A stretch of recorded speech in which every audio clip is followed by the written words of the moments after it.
मती लेखेको सुसमाचार नयाँ करारको पहिलो पुस्तक 1 अध्यायको शीर्षक यीशुको वंशवाली। अब्राहम का पुत्र, दाऊद का पुत्र, यीशु ख्रिस्ट को वंशवाली। अब्राहम इसहाक का पिता थिए, इसहाक याकूब का पिता थिए, याकूब यहुदा र तिनका दाजुभाइहरूका पिता, यहुदा फारेस र जाहेरका पिता थिए।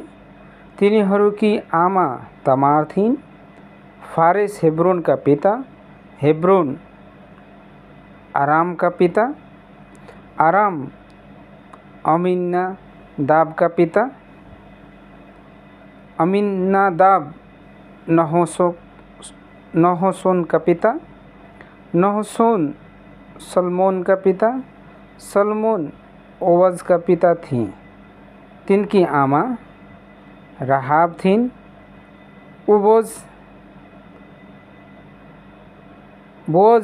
बोअज ओबेदका पिता थिइन्।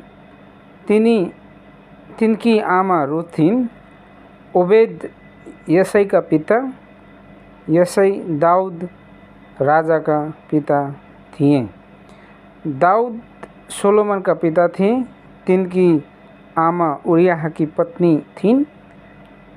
सोलोमन रहबामका पिता, रहबाम अबियाहका पिता, अबियाह आसाका पिता, आसा यहोसापातका पिता, यहोसापात यहोरामका पिता, यहोराम उजियाहका पिता, उजियाह योतामका पिता, योताम आहाजका पिता, आहाज हिजकियाका पिता, हिजकिया मनश्शेका पिता, मनश्शे अमोनका पिता, अमोन योसियाहका पिता, योसियाह यकोनियास र तिनका भाइहरूका पिता थिए।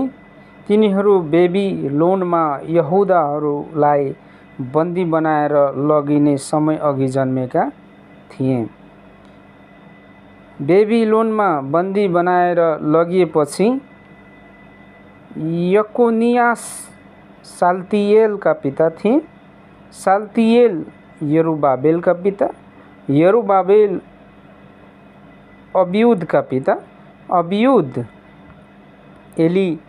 एलियाकीमका पिता, एलियाकीम आजोरका पिता, आजोर सादोकका पिता, सादोक आखिमका पिता, आखिम एलियुदका पिता, एलियुद एलाजारका पिता, एलाजार मत्तानका पिता, मत्तान याकूबका पिता थिए।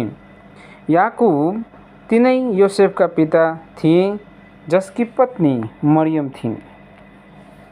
यिनै मरियमबाट येशूको जन्म भयो, जो ख्रिस्ट कहलाइन्छन्।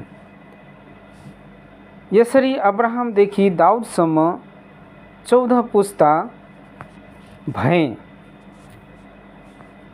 र दाऊदको समयदेखि बेबिलोनमा निष्कासन हुने समयसम्म 14 पुस्ता र बेबिलोनमा निष्कासन भएको समयदेखि ख्रिस्टसम्म 14 पुस्ता भए। परमेश्वरलाई धन्यवाद भएको होस्। आज हामीले वचन मत्तीको 1 अध्याय 1 देखि लिएर 17 सम्म हेरेका छौँ। जय मसीह।